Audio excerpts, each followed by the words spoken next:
The South African Union of Students has welcomed the appointment of Dr Nobuhle Nkabane as the Minister of Higher Education and Training. The union says Dr Nkabane's experience and track record will help address the challenges facing the sector. SAUS had frosty relationships with the previous minister, Dr Blade Nzimande, whom it accused of neglecting students. SAUS national spokesperson Asive Dlanjwa joins me now for a conversation. Asive, it's always good to speak to you, and hopefully this is under less acrimonious circumstances. All right, so let's get your reaction to the South African Union of Students' view on the appointment of Dr Nobuhle Nkabane as the new Minister of Higher Education and Training. Good afternoon, Hugo, to you, your viewers and your listeners, and thank you for having us. You are absolutely correct. We speak today on less, on a situation that is not necessarily a crisis, but where we want to welcome the appointment of Dr Nobuhle Nkabane as the new Minister of Higher Education. We welcome this appointment. We think that this appointment will prove to be a critical one and a very good one for the department and generally for the sector. It fills us with absolutely hope and anticipation that under the leadership of Dr Nobuhle, we think we should be able to see the sector begin to turn around for the better. Okay, so let's talk about your expectations of her leadership outside of expecting her to turn things around. Look, number one, I think we must start by saying Dr Nobuhle is a consummate professional who has demonstrated serious and immense capacity within government, whereas in the various government roles that she would have been given. But also she's an academic, a consummate academic, and has pursued, and as we speak, still pursuing other academic qualifications. So she's someone who firstly understands the sector and who is seemingly excellent in her work, number one. So what are some of our expectations? So first of all, you've got an NSFAS scheme which has had administrative inefficiencies and ineffectiveness, to the extent to which at times those inefficiencies and administrative challenges have even sought to collapse the scheme.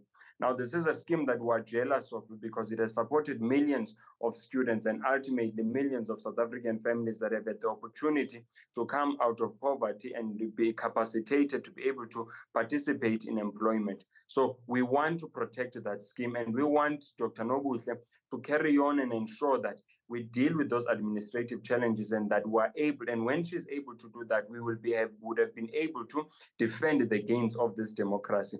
One of the most critical interventions of this democratic dispensation was NSFAS and is NSFAS. So we are jealous of it and we need her to guard that. We have consistently said NSFAS is manned and led by clowns and incompetent people, do not possess the requisite capacity. She must deal with those issues to ensure that we begin to strengthen the scheme. We further wanted to broaden the mandate of the scheme to cater for the missing middle, who are also in the working class, who have been caught almost in a purgatory of some sort, not having funding from anywhere.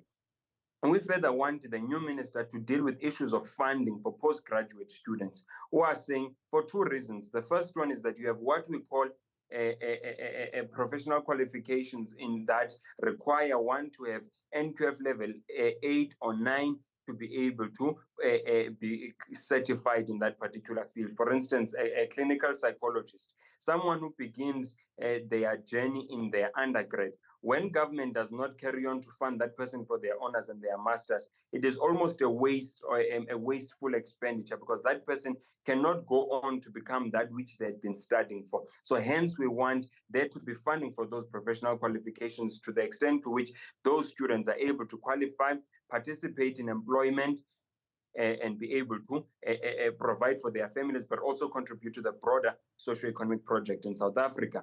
The second reason why you must fund postgraduate students is because we want to build, we believe that we need to build a developmental state that is informed by innovativeness, and intensive research. Now, you can't have research in undergrad. For us to be able to produce new forms of knowledge that will be able to respond to some of the socioeconomic challenges that we are facing as a country, we need to invest in postgraduate studies. So those are some of the things we want to do. And then the last thing also, well, amongst a list of many things we wanted to do would be to ensure that Dr. Nobuhle can deal with this elusive institutional autonomy, which has seen institutions abdicating their responsibility to service South Africa and deal with socioeconomic challenges that are prevalent around where they exist, hiding behind this elusive notion of institutional autonomy, which has also made them to bypass and to almost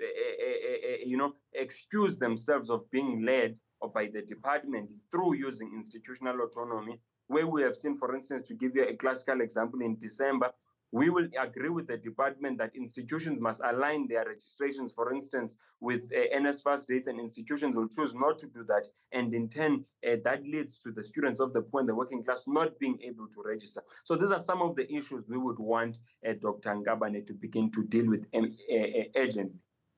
Asive, those are multiple issues that you've talked about, and I'd imagine that without engaging the new minister, that many of these things will fall through the cracks. Is that part of your agenda, to have that engagement and walk us through the numerous challenges that students in South Africa have faced? Yes, Hugo. In fact, we have written to the minister today requesting that meeting and to welcome him to also be able to bring abreast as to some of these challenges. We're obviously not going to, just through the media and through statements, speak about some of these issues. We are going to meet with the minister and her team. Fortunately, one of the deputy ministers, Putima Namela, and the rest, obviously, of the administrative team, we have been working with even in the previous 6th administration. So they are aware and they have a level of institutional memory of some of the issues that have to be dealt with. But what we require from her is her decisiveness, because one of the things that the sector has lacked in the last few years is the ability to be decisive. And this is why the things have gone the way that they have gone.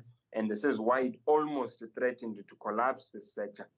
So we will meet with her. You are correct, and the theme of that meeting will be to call on her to act with decisiveness, because failure to do so, she will in turn position herself as an enemy of the poor and the working class, which will ultimately make her our enemy. Now, finally, I'd imagine that when President Cyril Ramaphosa appointed the new Minister of Education, he was well aware of some of those qualities that are required to overcome the numerous challenges. What do you think he would have taken into consideration to obviously get you as a representative of SAUS to come on the show and speak positively about the new minister? Look, we think some of the things the president would have considered, firstly, this obviously being a Department of Higher Education, would have been her prowess, academic prowess, and her own academic pursuits and achievements, which we think she has demonstrated, extensively. And we think the president would have noted that also. I think the president would have also noted that although she's not young, but she's generally younger than the general complement of old men and women who, as majority of them, boast even their retirement age. He would have considered that she's relatively younger, being in early 40s or rather mid 40s. So we think the president would have obviously considered that, and with that obviously comes a biological and often an inherent agility to respond to some issues without necessarily being hampered by aches in joints, etc. We think also the president would have considered her work in general in government. She's one person who has not been embroiled in any allegations in the work and in the positions that she has assumed in government, both local and national government.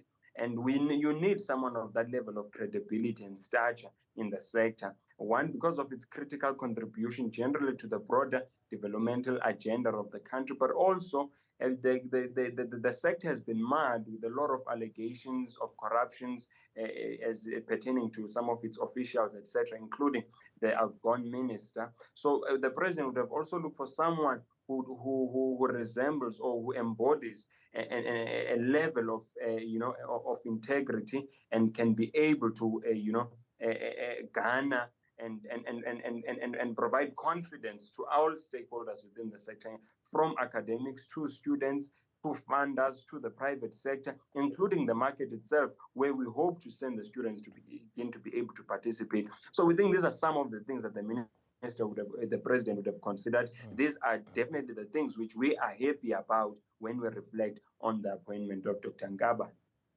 All right, final question, Asive, before we let you go. Just, are you under any pressure as a representative of the SAUS to ensure that the minister delivers? Because obviously, ultimately, you are representing students who, for all intents and purposes, have been struggling for the last few years. I mean, if we take NSFAS into consideration, the numerous conversations we've had about payments not being made, about students being kicked out of their residences. We are under no particular pressure ourselves by the appointment itself, because we did not appoint her, but she should obviously she probably would be under pressure, including the president and everyone in the 7th administration.